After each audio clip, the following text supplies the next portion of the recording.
రుబ్బిందేదన్నావు ఏమో చెప్తే కదా అది కాదు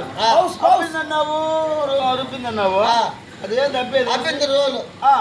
రుబ్బింది పప్పు మళ్ళా బోడోడు ఎదురా బొచ్చోడు అన్నావా బొచ్చోడు టెంకాయ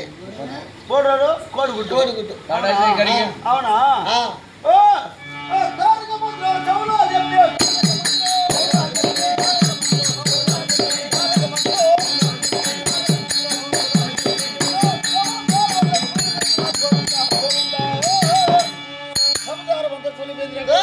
సంసారం కూలిపోయేది కాదు అన్ని శాస్త్రాలు